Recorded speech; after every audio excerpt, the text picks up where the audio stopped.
18 horas. Notícias de Manaus, Amazonas, Brasil e do mundo. Agora na Mix. 6 horas e 1 minuto em Manaus. Embora, dando sequência na melhor programação do seu rádio. Vamos juntos com mais uma edição do 18 horas. Alô, equipe Rádio Mix. Alô, equipe 18 horas. Alô, você, Karine Leão. Alô, Carlão. Boa noite. Muito boa noite pra você que nos faz companhia aqui em 100,7. Estamos juntos a partir de agora até às 7 da noite, aqui no 18 horas. Mix. Você pode participar conosco do programa 18 horas. O nosso WhatsApp está aí para você utilizar à vontade. Que é seu. 994887592, Karine. Esse é o número. Agora você também pode participar do programa. Para você que nos acompanha ao vivo pelo YouTube, manda a sua mensagem de texto. Sim. Que tá valendo também. A gente quer saber o que você pensa, a sua opinião a respeito dos assuntos abordados aqui no 18 horas. Mix. Vamos conferir os destaques do programa 18 horas de hoje. Vamos saber o que está sendo feito para enfrentar a seca deste ano no Amazonas. A expectativa é que esse ano a seca no estado seja igual ou pior do que a do ano passado. Empresa ligada a ex-líder do governo Amazonas na Assembleia cobra maior preço e vence licitação do governo do Amazonas. Taxa das blusinhas. Senado aprova a cobrança de 20% sobre as compras internacionais. Legal, mais uma vez, boa noite para você que está sempre na sintonia certa aí no melhor Mix do Brasil. Vamos juntos, hein? Seguindo com a melhor programação, os destaques desta quinta-feira, 6 de junho de 2024, no ar para você, em mais uma edição do 18 horas. 18 horas. Nós estamos a poucos dias para o início do processo de vazante do Rio Negro e um dos principais rios que cortam o Amazonas é ele. O Rio Negro, por exemplo, subiu apenas 2 centímetros de ontem para hoje, indicando sim que se aproxima do período de estiagem já, hein, Karine? Então, Carlão, o Rio Negro amanheceu hoje com 26 metros e 63 centímetros. 1 metro e 60 centímetros a menos do que o dia 6 de junho do ano passado.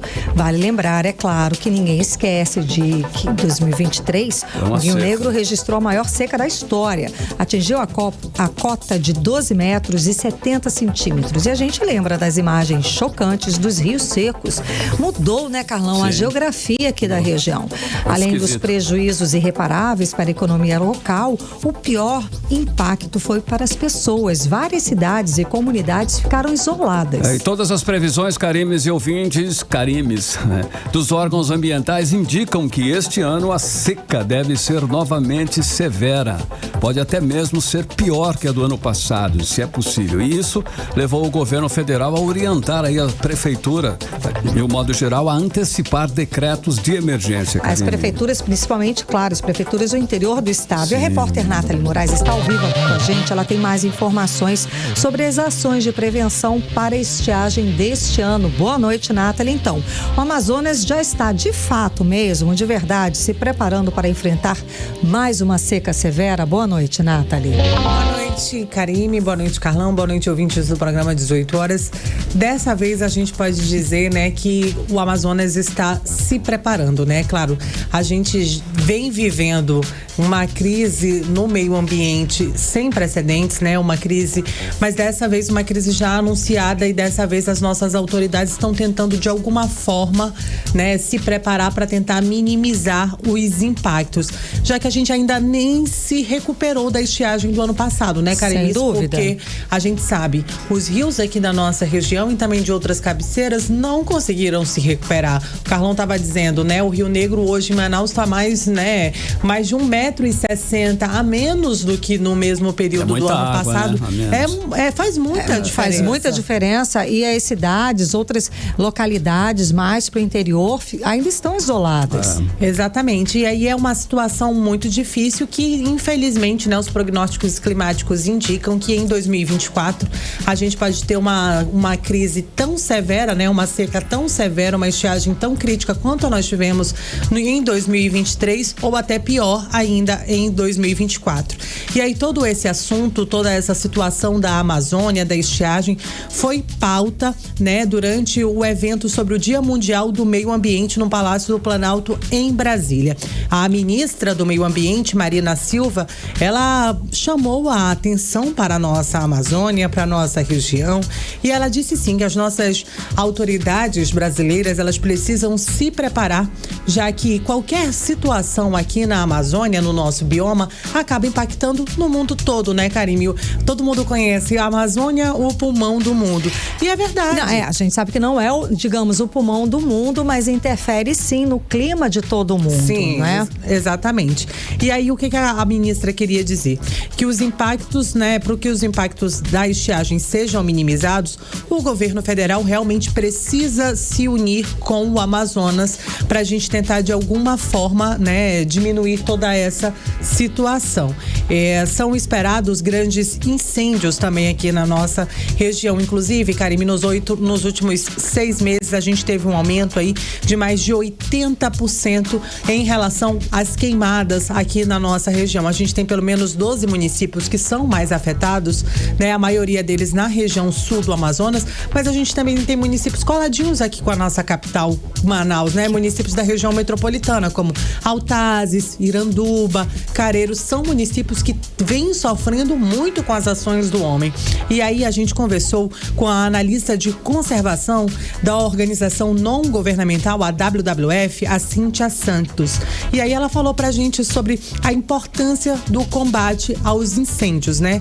Toda essa situação, a gente sabe que já teve uma melhora, né, no combate, mas ainda assim, ainda são muito altos os números de incêndios aqui na nossa região de queimadas, Karime. E a gente lembra, né, daqueles meses que nós passamos aqui uns 2 ou quase 3 meses debaixo de fumaça de incêndio. Então, esse é um outro dado muito preocupante, porque podemos repetir a situação da seca severa com a fumaça de queimadas. Exatamente, Karime. Inclusive, né, o governo federal autorizou aí que homens da Força Nacional possam vir prestar auxílio aqui no Amazonas, mas a Cíntia Santos, a gerente, a analista de conservação da WWF, falou também sobre a participação de pessoas voluntárias que vêm atuando como brigadistas e querem ajudar a Amazônia. Vamos conferir. Então, essa parte de combate, né, do fogo, quando ele já está acontecendo, hoje, comparado com há 4 anos, ele está melhor porque a gente já tem mais equipamentos, mais pessoas capacitadas, mais entendimento de onde os acessos com fogo, os focos, né, de fogo já estão acontecendo. E monitoramento via satélite, vários sistemas de alerta. 18 horas. Karime, Carlão, nós ouvimos aí a fala da Cíntia Santos, ela que é analista de conservação da organização não governamental WWF. E aí, Karime, né, a gente conversou com a Cíntia, o que a gente precisa melhorar, né, para que a gente não sofra tanto como nós sofremos no ano passado, né? E aí, segundo a analista de conservação, a gente precisa melhorar também os trabalhos de prevenção para evitar, é claro, que novos focos de incêndio iniciem e causem prejuízos ainda maior, não somente para a Amazônia, mas também para a nossa saúde. A gente sabe quantas pessoas ficaram doentes aqui durante a estiagem no ano passado. Prejudicou, porque é a respiração direta, gente. Eu lembro, a gente dormia, eu acordava com gosto de fumaça na boca. Eu vedava a janela, a porta com fita. Foram uns períodos terríveis, impressionante. Era todo mundo dormindo com toalha molhada embaixo no da quarto, cama, né? Exato. Comprando umidificadores. Os umidificadores sumiram aqui na nossa cidade. Exato. Foi um desespero só, e pelo menos agora, porque na época ninguém falava sobre assuntos. Eu lembro que só depois de muito tempo, esse assunto virou pauta, mas diga lá. Pois é, Karime. Então aí a gente conversou com ela com a Cíntia Santos, né, sobre algumas tentativas de minimizar toda essa situação. Vamos conferir. O que mais precisa ser feito é realmente a parte preventiva, as ações de prevenção para que o fogo ele não comece. É claro que tem situações de que o fogo é acidental, né? Ou por raio ou por outras situações de acidentes, mas a gente tem conhecimento de que a maioria dos focos de incêndio, eles têm causas humanas. E essa causa humana pode ser muito diminuída se estiver bem orientada. 18 horas. Informação, né, Nata? Karime e Carlão, a gente ouviu mais uma vez aí a fala da Cíntia Santos, né? E ela que é ambientalista da WWF, de uma organização não governamental. E aí, em meio a esse quadro já anunciado, né, de crise climática aqui na nossa região, o presidente Lula assinou um pacto pela prevenção e controle de incêndios com os governadores da Amazônia, né? E aí, aqui no Amazonas, o governador do estado, o Wilson Lima, ele lançou essa semana a Operação Aceiro de combate aí a incêndios. Segundo o governador Wilson Lima, mais de 300 militares serão enviados para a região sul do Amazonas, como eu disse, né? É a região que mais sofre com toda essa situação. E aí, né, eles devem atuar realmente nos focos de combate aos incêndios aqui na Amazônia. Vamos conferir aí o que disse o governador. O objetivo dessa operação é se antecipar para a questão das queimadas e do desmatamento. Nós acompanhamos o que aconteceu no ano passado, tivemos uma estiagem muito severa, nós fizemos autuações, mais de 100 pessoas foram para a delegacia, tivemos aí mais de 16 milhões de reais em multas e esse ano nós estamos terminando o treinamento com esses homens aqui e esse mês nós estamos encaminhando 60 homens do Corpo de Bombeiros do Amazonas e esse fim de semana o Ministério da Justiça já se comprometeu no envio de mais 60 homens e aí a gente tem também o pessoal do Preve Fogo que vai se juntar a esse nosso efetivo aqui. 18 horas. Karime, Carlão, ouvintes, né? A gente ouviu aí a fala do governador do Amazonas, o Wilson Lima. Então, Karime, essa operação ela é dividida em 6 fases, né? Inicialmente são 60 homens que foram enviados para esses municípios mais críticos aqui do Amazonas, mas mais de 300 pessoas devem participar dessas 6 fases aí da Operação Aceiro. Tudo, é claro, para tentar prevenir e minimizar os problemas durante a estiagem e durante a seca. O governo federal, Karime, também quer estabelecer ações de parceria com os estados para controlar os impactos da população e prevenir, é claro, o risco de desabastecimento, já que a gente sabe que muitos municípios ficaram sem água potável, sem medicamentos e até mesmo sem alimentos. Né? Lógico. Então, para tudo isso, uma força-tarefa está sendo montada e a gente espera que toda essa situação realmente seja, né, que seja minimizada. Dê resultado para a população, as pessoas que ficaram isoladas. A gente viu imagens absurdas, as pessoas cavando poço artesiano, tentando encontrar água com a mão, gente. Vimos cenas, as pessoas carregando doentes em macas improvisadas, andando onde antes era leito de rios. Então as pessoas ficaram à mercê, ficaram isoladas, ficaram praticamente abandonadas. À deriva. Abandonadas, porque o poder público, mesmo tendo informações antecipadas, nós provamos aqui no 18 horas, nós falamos que o governo do estado sabia das informações dessa possível estiagem que afetou o estado do Amazonas ano passado, mesmo sabendo disso, não teve ações, não providenciou ações para minimizar não, ações eficazes, né? Eles até tentaram, fizeram os paliativos aqui Eles tentaram, Carlão, depois que o negócio já estava muito ruim. Não anteviram, não fizeram ações antes. Sim, agora eles estão fazendo. Agora eles estão aí, né, apontando, fazendo, é claro, com a ajuda do governo federal. E vamos torcer para que tenha sucesso essas ações, porque as pessoas lá da ponta, essas pessoas que ficam nas regiões isoladas, para que elas realmente sejam beneficiadas, não fiquem com falta de comida, nem de falta de água, porque isso é responsabilidade do Estado. Não adianta você chegar para uma população ribeirinha que ainda não se recuperou com a estiagem do ano passado e mandar estocar água e alimento. Isso é uma covardia. A pessoa ainda está contando os prejuízos da seca do ano passado e manda você guardar água e comida. Gente, isso é obrigação do Estado, fornecer água e comida por um outro período de estiagem. Enfim, acho isso uma covardia. Muito obrigada pelas informações, Nathalie Moraes. Boa noite.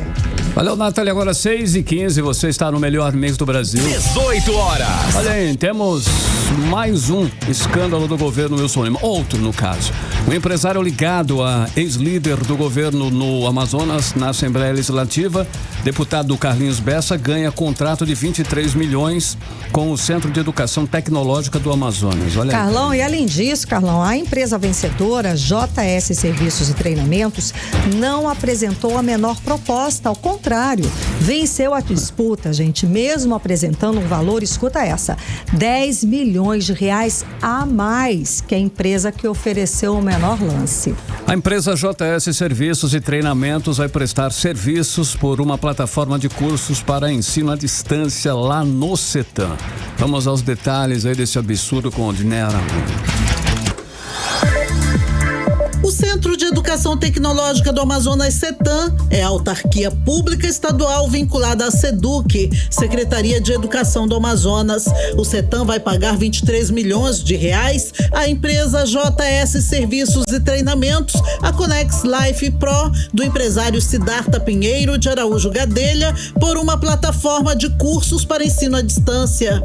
O pagamento será feito após a empresa de Siddhartha Gadelha vencer uma licitação no governo do estado, mesmo tendo apresentado o segundo maior preço. Segundo o site Amazonas 1, que publicou a reportagem, a empresa venceu a disputa apesar de ter apresentado um preço de 10 milhões de reais a mais que o menor lance proposto. Para o advogado Carlos Santiago, do Comitê Amazonas de Combate à Corrupção, quando se tem dúvidas relacionadas a processos de licitação, é preciso haver fiscalização. Cabe aos órgãos de fiscalização, como o Ministério Público Estadual, Ministério Público de Contas, a Assembleia Legislativa e também ao Tribunal de Contas do Estado, para que realizem um acompanhamento e uma fiscalização mais detalhada. A transparência e a legalidade são princípios fundamentais da administração pública.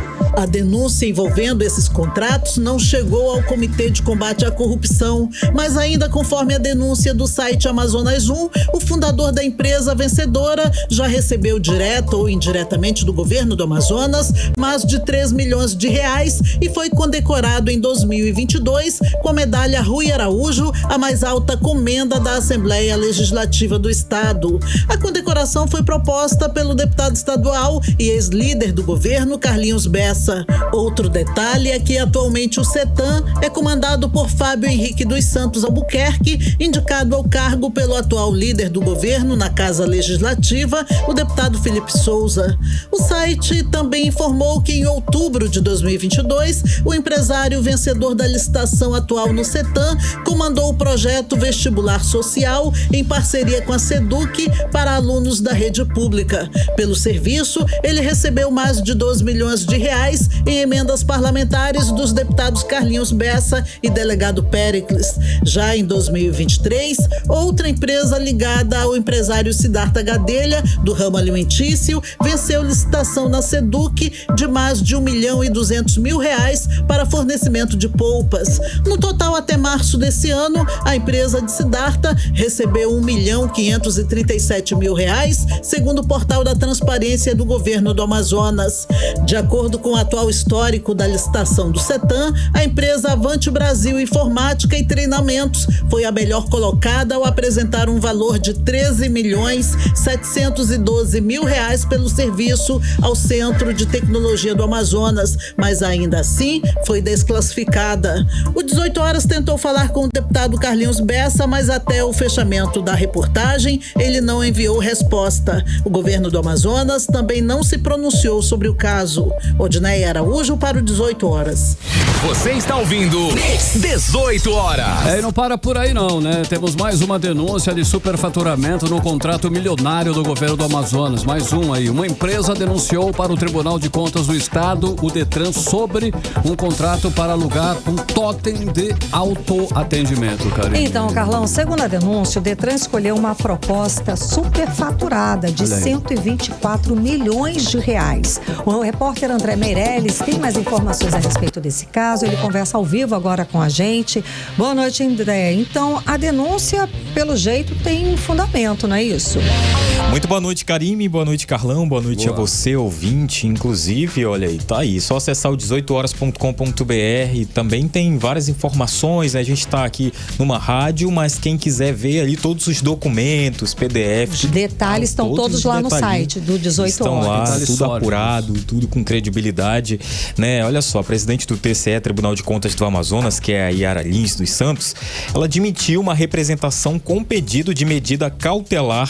Isso foi mediado pela empresa Visula Sistemas Eletrônicos Limitadas, que denunciou irregularidades no pregão eletrônico, que é o 066/2024 do DETRAN, que é o Departamento Estadual de Trânsito aqui do Amazonas, que quem venceu aí foi a PSA Tecnologia Limitada, né? Inclusive, nessa classificação por preço, segundo então a denúncia da empresa, ao TCE foi habilitada e teve a proposta com um valor superfaturado de 124.600.000 reais, né? Inclusive, esse pregão é para o aluguel de totem de autoatendimento, né? Que é aquela tela que você clica ali, ó, né? Só no digitalzinho. Então, e por que então essa empresa denunciou ao Tribunal de Contas esse superfaturamento em licitação? Bom, para quem não sabe, o totem é um terminal conectado ali ao sistema de autoatendimento de um estabelecimento e acaba compartilhando ali aqueles dados, né, com a empresa. Então, cada totem desse, em média, custa aí, eu fiz uma pesquisa aqui rápida, né, tipo ali no Magazine Luiza, no AliExpress, no Mercado Livre, varia o preço, né, vai de R$4.000 até um pouco mais de R$11.000. Isso a gente está falando de compra, mas a denúncia da empresa não é para compras de totem para o DETRAN, mas sim para o aluguel.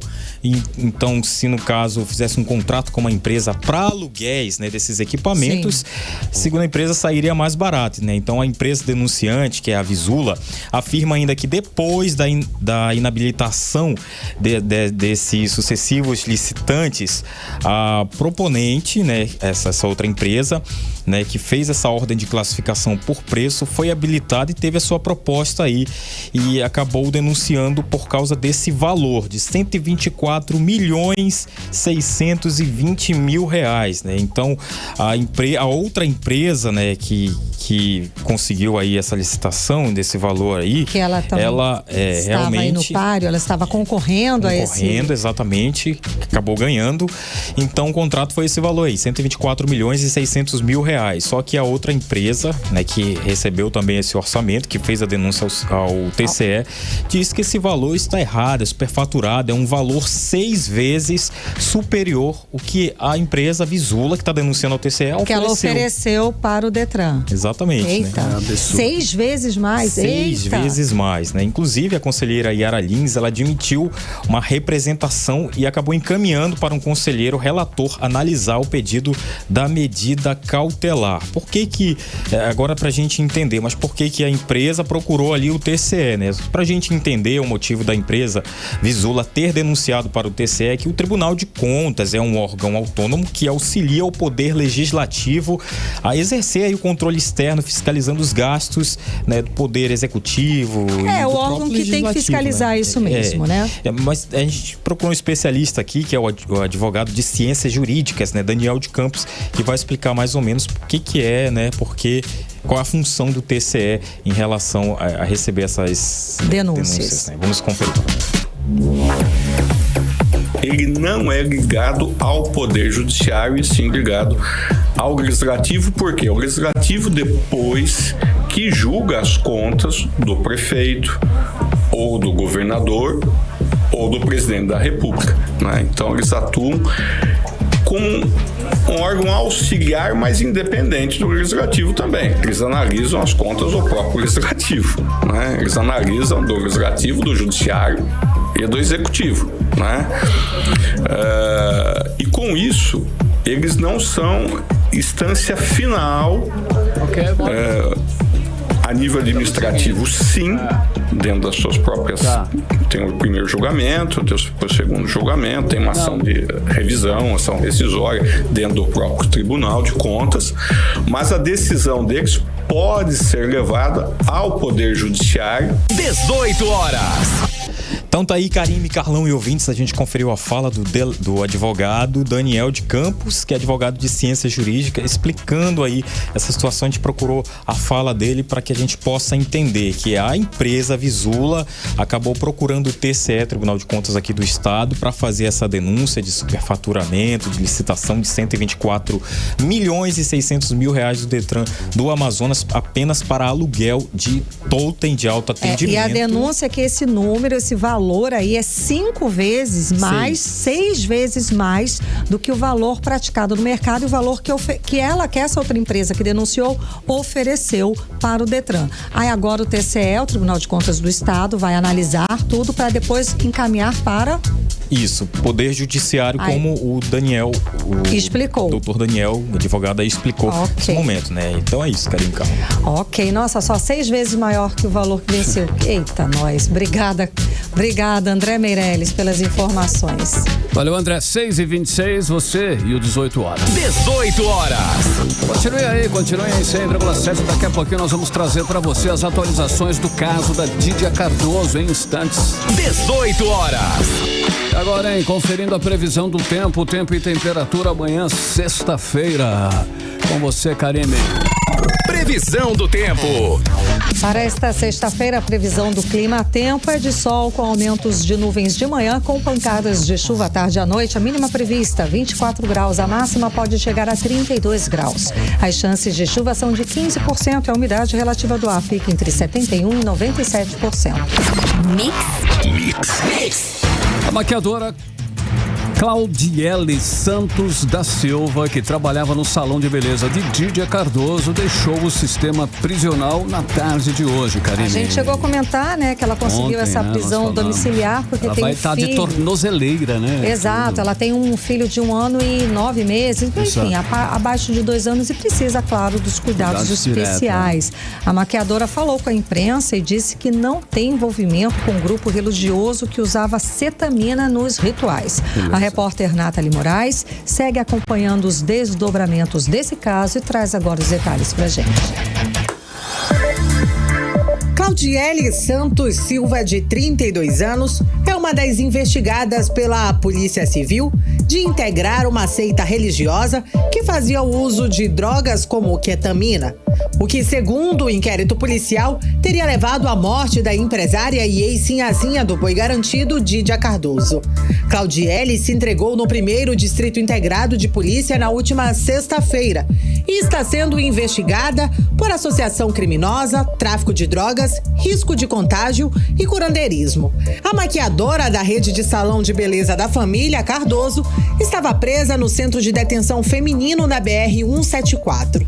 A defesa de Claudiele pediu à Justiça a alteração da prisão preventiva para a prisão domiciliar, já que a maquiadora é mãe de uma criança de 2 anos e está amamentando. O pedido foi aceito e divulgado na última quarta-feira. Na decisão, a Justiça aponta que Claudiele tem uma filha menor de 12 anos que requer cuidados em tempo integral. Ela saiu hoje por volta das 3 horas da tarde do sistema prisional e colocou uma tornozeleira eletrônica. Ela negou qualquer participação na seita da família Cardoso. Eram minhas patroas. Eu trabalhava dentro do salão de beleza do BLFM e eu só ia à casa deles para atender eles como cabeleireira e maquiadora. A maquiadora descreveu como estão sendo os dias na prisão e falou sobre o reencontro com a filha. Esse é um momento crucial para mim com a minha filha. Foi um dos momentos que eu enlouqueci dentro daquela prisão. Aquilo é um inferno para qualquer pessoa. Assim, tem outras mães que estão lá, que sofrem pelos seus filhos, e o que mais eu me peguei foi o amor à minha filha, às minhas 3 filhas. E é tudo o que eu preciso nesse momento, é somente ver as minhas filhas ficarem com ela. E eu não fiz nada que eu possa me envergonhar. Eu não fiz nada que eu possa envergonhar a minha carreira. Trabalho desde os meus 17 anos de idade. Sou mãe solteira para criar e educar minhas filhas. E eu jamais faria uma coisa dessa ou qualquer coisa que manchasse a minha imagem e a imagem das minhas filhas. Sobre o vídeo em que Claudiele Santos aparece supostamente sob efeito da droga ketamina, ela nega e diz que estava passando mal quando o vídeo foi gravado. Além de Claudiele, estão presos a mãe e o irmão de Dídia Cardoso, Cleusimar Cardoso e Ademar Cardoso, e outros 2 funcionários, Verônica Seixas, a gerente do salão, e Marlisson Dantas, o maquiador. Com a prisão domiciliar, Claudiele está proibida de contato físico com o celular, mensagens ou e-mail com as vítimas ou testemunhas sobre a morte de Dídia Cardoso. Caso Claudiele descumpra a medida, ela pode voltar à prisão em regime fechado. Na saída da Central de Alternativas Penais em Manaus, Claudiele encontrou com a família e, chorando muito, ela disse que vai provar a inocência. Ainda nesta quinta-feira, a defesa de Aldemar e Cleusimar Cardoso, irmão e mãe de Dídia, anunciaram que vão trabalhar em conjunto com o famoso médico psiquiatra forense Wendy Lobo Ribeiro. O médico ganhou notoriedade no ano de 2018, depois de realizar o laudo psiquiatra de Adélio Bispo de Oliveira, que esfaqueou o então candidato à presidência da República, Jair Messias Bolsonaro. Nathalie Moraes para o 18 horas. Você está ouvindo 18 horas. Carlão, e esse, só dando um adendo aí da matéria da Nathalie Moraes, o psiquiatra forense Wendy Lobo Ribeiro também atuou no caso da Flor de Lis, ex-deputada do Rio de Janeiro, condenada a 50 anos de prisão pela morte do marido, o pastor Anderson do Carmo. 6h31, você no melhor mix do Brasil. 18 horas. Vamos agora para Brasília. Vamos chamar o nosso correspondente, o jornalista Carlos Eduardo Matos. Cadu, boa noite, bom te ver, Cadu. Boa noite, bem-vindo. Então, cheguei a jantar aqui no finalzinho do 18 horas a aprovação da chamada Taxa das Blusinhas, Taxa das Brusinhas. Minha filha ficou triste. Olha, hoje, todo mundo, o Senado aprovou a cobrança de 20% sobre as compras internacionais quando o valor dessa compra for de até $50. É isso. Cadu, conta pra gente mais detalhes e como é que votou a nossa bancada do Amazonas. Ô, Carlão, todo mundo fica triste com essa, né? Não. Pô, boa noite, Karime, minha querida. Boa noite, Carlão. Boa noite, ouvintes do programa às 8 horas. Karime, a bancada do Amazonas foi favorável à taxa das brusinhas, né? Como você disse, a matéria... Pois é, a matéria foi aprovada ontem à noite, como você disse, no finzinho do 18 horas ali, depois de muita polêmica, debates acalorados entre os senadores, porque, como a gente sabe, Karime, existem 2 lados nessa história, lados relevantes, né? Tem o lado da criação de mais o imposto, que atinge os mais pobres, com certeza, e tem o lado do apoio ao comércio e à indústria do país, a valorização dos empregos e tal. Não é de hoje que o varejo nacional reclama da concorrência desleal com a China. E essa disputa de ideias, essa disputa interminável, né, de argumentos, essa queda de braços chegou no Senado. E para evitar a fúria das redes sociais após essa votação, né? Então houve um acordo entre os líderes dos partidos e o presidente do Senado, Rodrigo Pacheco, para fazer uma votação simbólica, ou seja, o voto de ninguém seria computado no sistema. Mas aí, a ala da direita, para marcar posição, decidiu registrar nominalmente o voto contrário. Foram lá, ainda assim, botar o dedinho lá na biometria. Ao todo, 12 senadores votaram contra a taxação das blusinhas. E nessa lista não estão nem Eduardo Braga e nem Omar Aziz. O senador Plínio Valério está de licença, Karime, por causa do falecimento da mãe dele, a dona Alice Tomás. Por isso, a gente conclui que a bancada do Amazonas foi, sim, favorável. Então, o trâmite agora é a matéria voltar para a Câmara dos Deputados, porque o Senado mexeu no trecho principal, que é o programa Mover, que é um programa de incentivo à produção de veículos não poluentes, para vocês verem como é um baita do jabuti. Caramba. É uma tartaruga essa taxação, né? Houve até uma discussão por causa disso, né? Que é um jabuti. Como é que o Senado e a Câmara vão discutir um jabuti e deixaram passar? Houve uma briga entre Arthur Lira, Rodrigo Pacheco, o governo, e mantiveram tal jabuti, né, gente? Então, mas o acordo político foi pacificado, né? Então a taxação deve ser votada e aprovada na Câmara de novo já nessa terça-feira e encaminhada para a sanção do presidente Lula. E assim que for sancionada, Karime e Carlão, a lei já entra em vigor a partir da publicação no Diário Oficial da União. Então, lembrando, 17% aí de ICMS, 20% de imposto de importação, taxas operacionais e taxa de frete. Já não vale tanto a pena mais comprar em sites estrangeiros, a menos que seja um produto muito inovador que só tenha lá na China. Só isso. Que então absurdo. A gente vai ter que ser obrigado a comprar em Mercado Livre, Magalu, que por aí vai. Né? Que absurdo. É uma pena. É uma pena, é um absurdo. E sempre quem paga a conta é o pessoal da classe média, né? Baixa, que conseguia aí um viés, né? Para comprar coisas mais baratas, mas não adianta, nem isso. A gente tinha aí um táxi mais barato, Uber, e aí estão querendo taxar tudo e a gente Pois é, isso que você tocou num ponto interessante, né? Todas essas questões digitais, esse mercado digital, né, alternativo, o governo está colocando o seu dedo, né? A questão do Uber, agora a taxação dos importados. Então, tudo que é nessa seara digital, que era uma saída para o consumidor, o governo está chegando devagarzinho, está colocando a sua mão pesada para arrecadar. Que classe média? Você acha que vai respirar? Você acha que vai poder comprar? Você acha que vai poder andar de Uber? Não, senhor, vai pagar mais caro. Eita, que maravilha. Cadu, que não falta é jabuti, né? Tem aquela história do arroz também aí que bomba na internet, né? São várias, né, situações aí colocando esse negócio na mídia de um modo geral aí nas redes sociais. O governo acabou comprando 263 mil toneladas de arroz, inclusive a quantidade foi abaixo do que ele queria, não é isso? E tem muita gente chateada com essa compra aí, né, Cadu? Por que comprar esse arroz e o que está acontecendo nesse processo aí, Cadu?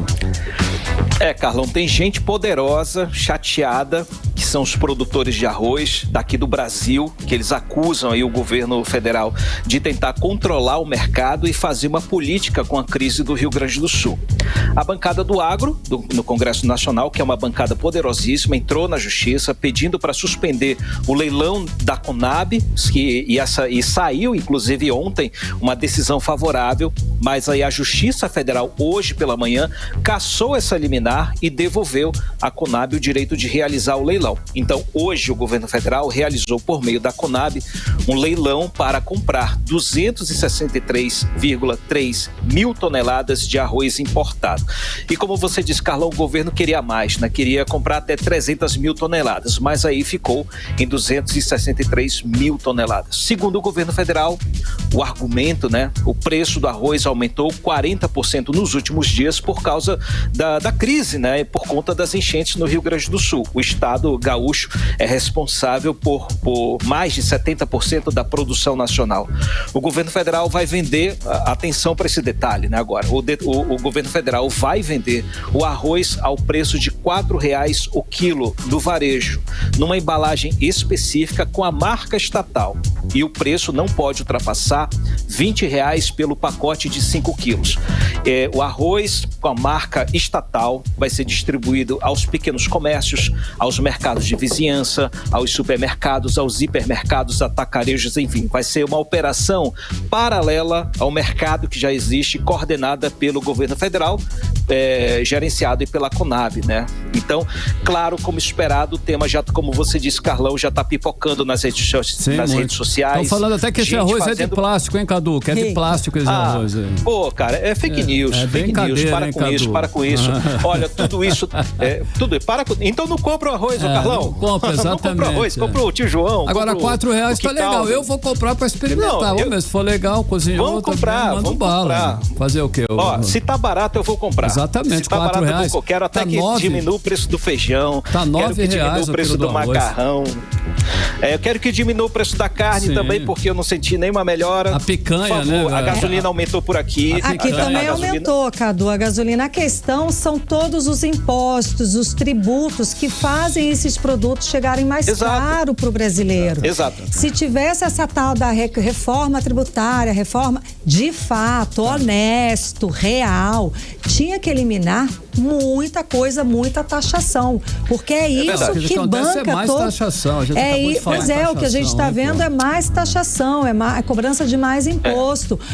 Chega a ser vergonhoso, porque é a gente que paga o luxo aí de Brasília. Eu concordo em partes. Eu concordo em partes que o governo federal está tentando estabelecer um controle do mercado de arroz, aproveitando essa crise. Tá botando a sua mão aí, tentando estabelecer, fazer populismo. Isso vai custar muito caro para a população brasileira. A população brasileira que acorde. Vai estar barato na prateleira, mas vai sair caro. Vai sair 7 bilhões de reais. Isso é dinheiro nosso. Exatamente. E outra, uma das campanhas para ajudar o Rio Grande do Sul é comprar produtos produzidos por eles. E Tio João é uma marca do Sul. Então, uma forma de você ajudar seria comprar produtos que o Tio João é uma marca aí de um arroz conhecido, um arroz de boa qualidade. Agora, fake news essa história de que tem produto químico, que é plástico, não sei o que. Esquece essa história, viu? Para lá. Se tiver barato, compra, vai lá e comprova. Esquenta o arroz, faz o arroz e depois conta pra gente. O cara colocou no mercado, tem que pelo menos experimentar, né? Agora vamos boicotar agora, não faz sentido. E me chama pra comer. Exatamente. Agora, tudo bem. Compra o Tio João também. Compra os dois, ajuda eu adoro. Valeu. Eu adoro um arrozinho, gente. Arroz bem feito é muito bom. Cadu, obrigada pelas informações. Tchau, tchau. Valeu, galera. Um abração. Bom papo. Valeu, Cadu. Tchau, tchau. Um abraço. 6h41, você no melhor Mix do Brasil. 18 horas. Agora, previsão do tempo, hein? 6h41. Vamos saber aí a previsão para amanhã. Chove hoje. Até para hoje, né, cara? Para amanhã nós já falamos, inclusive, né, Karime? Então, previsão do tempo para esta noite, quinta-feira, com Karime Leal. Previsão do tempo. E para essa noite a previsão é de chuva rápido durante a noite, e a madrugada. A mínima prevista pode chegar a 26 graus, tá?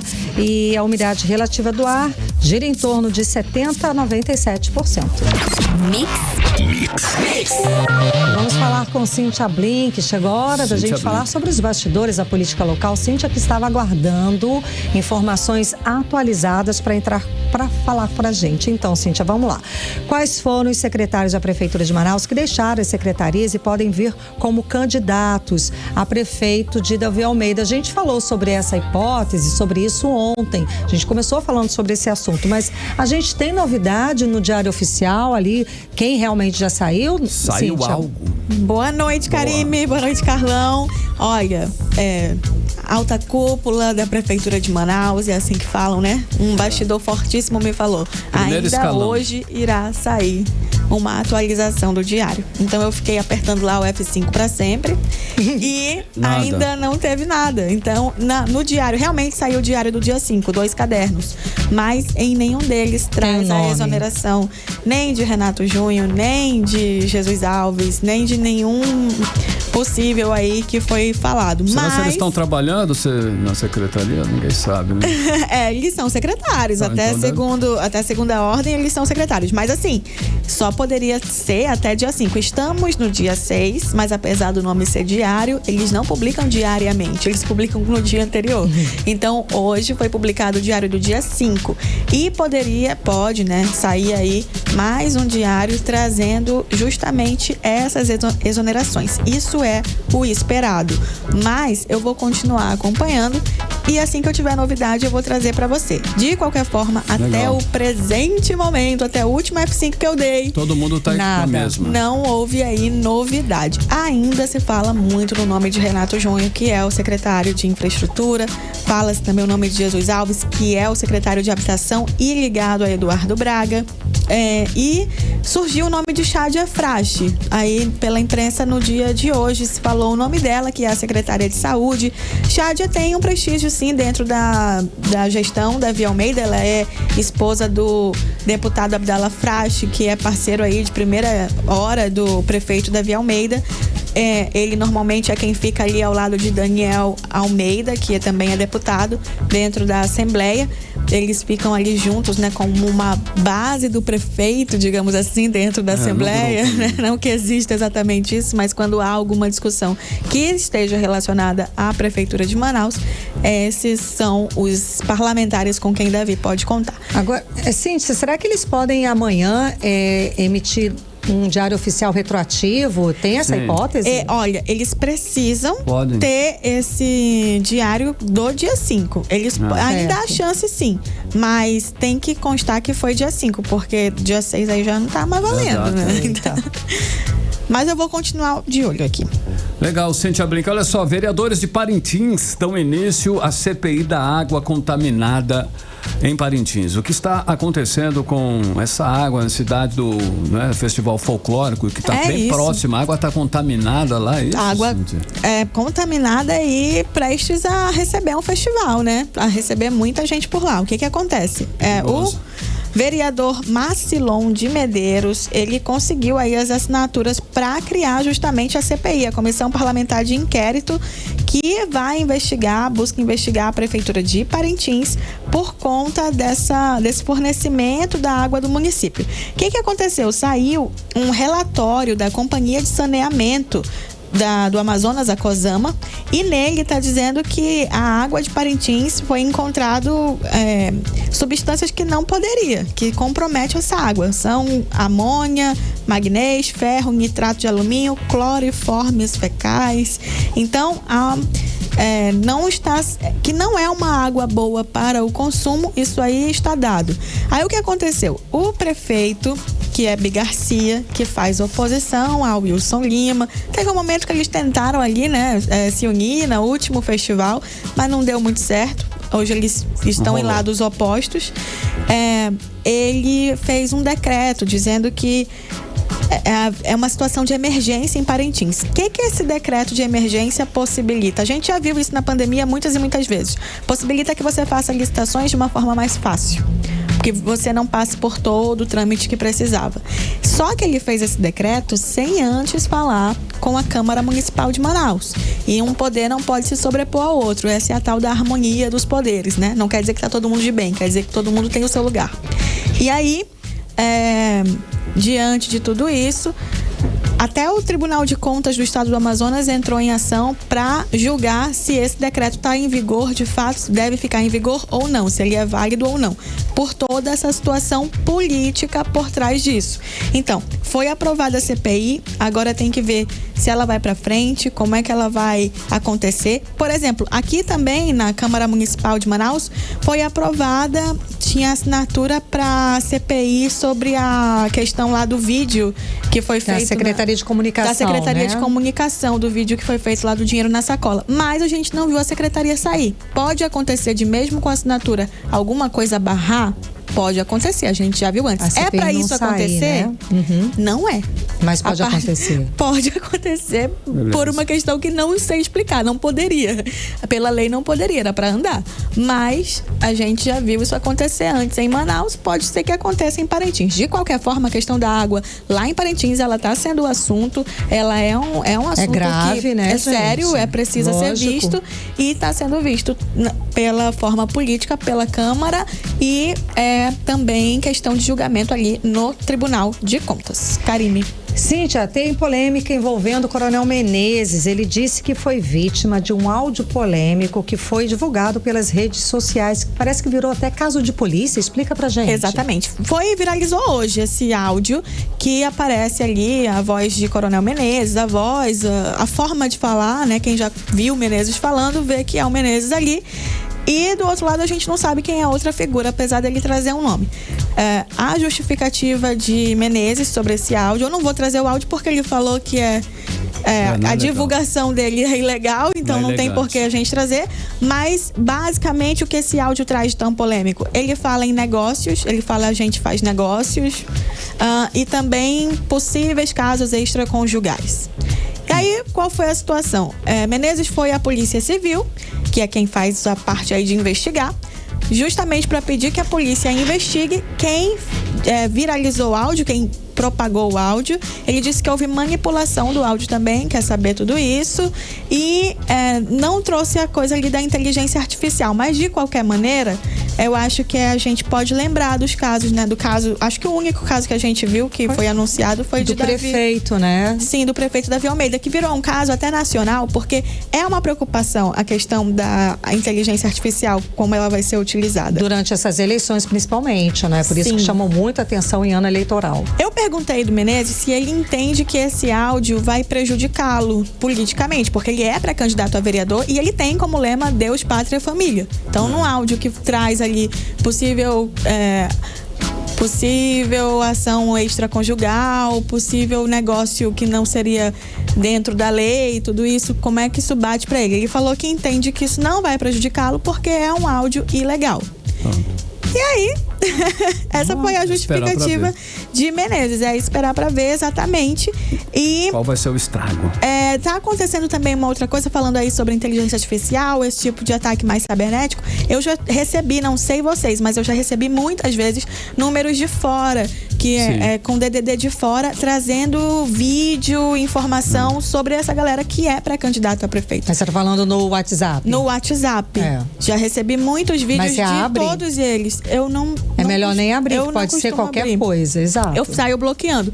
Mas eles aparecem com vídeos, com história, com narração, que não é possível você saber de quem é aquele telefone. É um telefone de robô. No áudio que sai no vídeo também você não consegue identificar a voz de alguém falando. Provavelmente também é uma voz artificial. Então, esse tipo de coisa tá acontecendo. Ou seja, essa eleição, ela realmente traz uma característica única, uma característica dela, e que a gente não tem muito como nenhum recurso exatamente para dizer isso aqui é verdadeiro, isso aqui é falso, a não ser a nossa percepção, que por hora tá suficiente para dizer isso aqui tá esquisito, tem cara, né? de que pode não ser tão sério, isso aqui não tem uma assinatura, isso daqui tá tudo muito sem nome de ninguém, só veio a acusação. Mas daqui a pouco chega um momento, né, que conseguem imitar de fato a voz de alguém que existe, enfim. Mais veracidade, né? Porque tentar, existe. Só que de repente você ainda consegue identificar uma coisa ou outra, né? A expectativa é que a gente consiga acompanhar. A fake tá conseguindo ser rápida, a gente tem que conseguir ser rápido para desfazer isso. Verdade. Mas eu vou trazer mais informação para você assim que eu tiver. Combinado? Obrigada, Cíntia. Até amanhã. 6h51. 18 horas. Olha só que o brasileiro paga muito imposto, e é muito mesmo, isso a gente sabe e sente na pele. Inclusive pagamos aqui as maiores taxas do mundo, infelizmente. Karime, você sabe o quanto trabalha exclusivamente para pagar imposto? Quanto tempo Carlão, você trabalha? Quanto tempo que a gente trabalha por ano só para isso, né? Essa conta é ingrata e desigual aqui no Brasil. Eu sei que esse ano teve um levantamento que revelou o seguinte, que a gente trabalhou 149 dias exclusivamente para pagar tributos. E que tem mais detalhes a respeito desse levantamento, a repórter Nathalie Moraes, que volta a conversar ao vivo aqui com a gente. Boa noite, Nathalie. Falei que essa conta é desigual porque a classe média é quem paga mais imposto, não é isso? Boa noite de novo, Nathalie. Boa noite, Karime. Boa noite, Carlão. Boa noite, ouvintes aqui do programa 18 horas. Karime, é uma conta que chega até dói, viu? Porque dói muito, dói no bolso, dói no coração, dói, poxa. Dói no tempo perdido, vamos dizer assim, né? Eu trabalho 12 horas por dia. E aí, olha só, para vocês de casa ter uma noção. Até o dia 28 de maio, o brasileiro trabalhou só para pagar imposto. Ou seja, os 149 primeiros dias desse ano. Até o dia 28 de maio. Hoje é dia... Gente, até o dia 28 de maio, você trabalhou exclusivamente para pagar imposto. Imposto federal, imposto do município, imposto do estado. E aí, pesa no bolso, devia pesar na consciência do cidadão para cobrar. Para onde vai esse dinheiro? Você recebe esse benefício? Você sente que você está recebendo em serviços esse imposto? Você acha? A gente não precisa fazer muita conta para saber que não, né, Karime? Assim, tipo, como eu disse, mesmo você tendo uma jornada dupla, você sabe que é difícil e muitas pessoas acabam, né, se submetendo a situações como essa de ter uma dupla jornada, porque os serviços públicos não têm lá aquelas qualidades, né? A gente sabe que se você quer ter um serviço, acesso à saúde de qualidade, você precisa pagar um plano de saúde. Se você quer ter um bom acesso à educação, você precisa pagar para que seu filho estude numa escola particular. Transporte público também. Falido, né? Então, assim, são inúmeras situações. E aí, para isso, né, o Instituto Brasileiro de Planejamento e Tributação fez um estudo. E esse estudo revela exatamente isso, Karime, que foram 149 dias trabalhados somente agora em 2024 para pagar imposto. E aí, Karime, né, esses impostos, eles são sobre consumo, patrimônio e renda, que somam aí uma carga tributária de 40,71%. A carga tributária aqui no Brasil aumentou levemente no último ano, passou aí de 40,28% para 40,71%. Nós conversamos com a doutora em economia, a Michele Aracati, e ela falou um pouquinho mais com a gente sobre esse assunto. Um estudo recente do Banco Mundial revelou que o Brasil está entre os países com maiores tributações do mundo. Em média, o brasileiro precisa trabalhar 149 dias do ano para cumprir com as suas obrigações tributárias. Essa cobrança, ela acaba acentuando a desigualdade social, uma vez que a tributação tem um peso maior sobre a população que tem baixa renda. Penso que o problema não seja somente o peso da carga tributária, mas o fato de pagarmos impostos e não recebermos de volta os serviços públicos em prol do bem-estar social. Reitero também a necessidade de olharmos com muito cuidado para a proposta de taxação sobre as grandes fortunas que veio à tona no pós-pandemia em diversos países, inclusive no Brasil. 18 horas.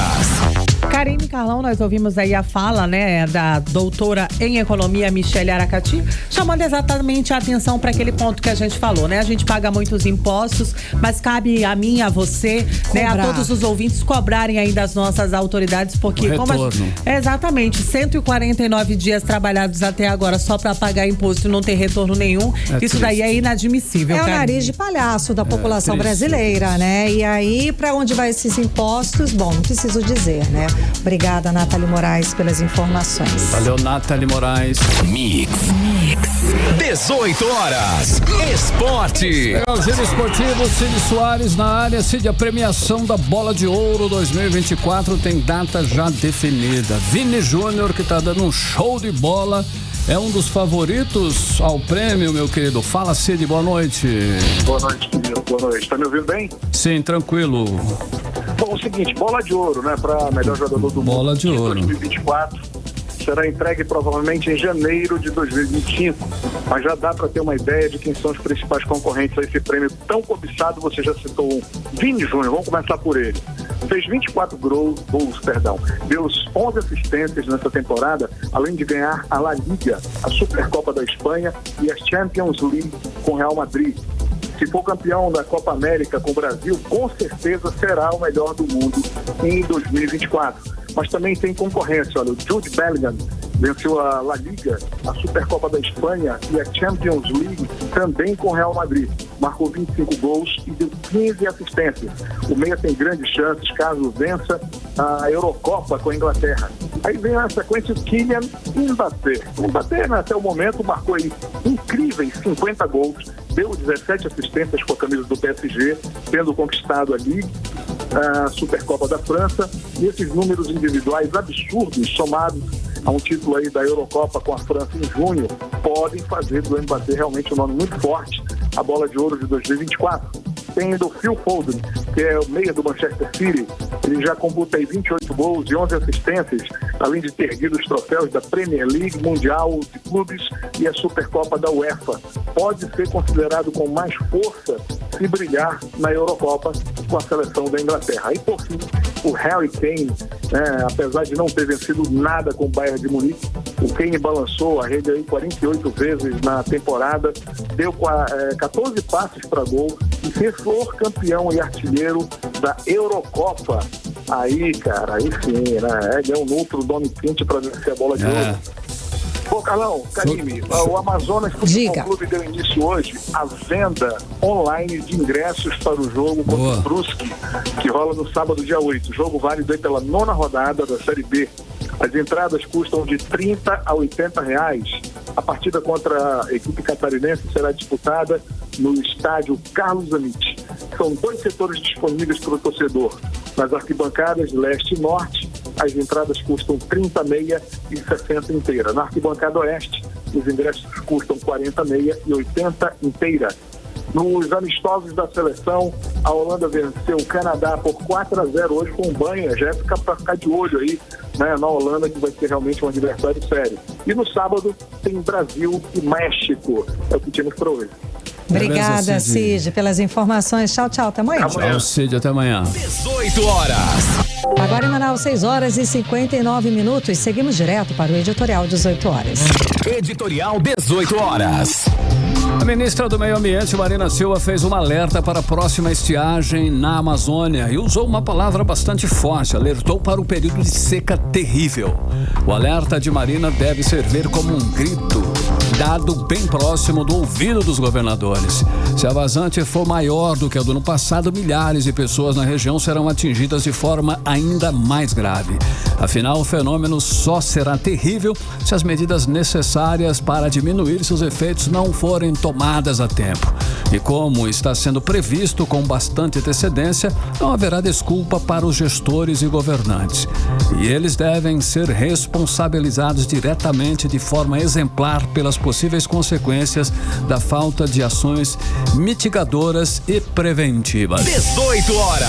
Karine, 7 horas tem saideira? Tem saideira, sim. Opa. Seguinte, a gente falou ontem do caso da madrasta, né? Que o vídeo viralizou ela espancando a adolescente. Então, ela, uma mulher de 30 anos, essa madrasta e o companheiro dela, que é o pai dessa adolescente, eles se entregaram na tarde desta quinta-feira à polícia, na delegacia especializada em proteção à criança e ao adolescente. De acordo com a polícia, a mulher espancou a enteada, uma adolescente de 12 anos, no bairro Compensa, na zona oeste de Manaus. E as imagens do crime ganharam as redes sociais, a repercussão foi forte e a gente falou aqui, né, Carlão? Sim, foi muito forte e feio aquela cena, sim, né? terrível. 7-1, Karine, agora sim, boa noite. Boa noite, obrigada pela companhia, gente. Um beijo, até amanhã. Você ouviu 18 horas. As notícias do Brasil e do mundo. De volta amanhã.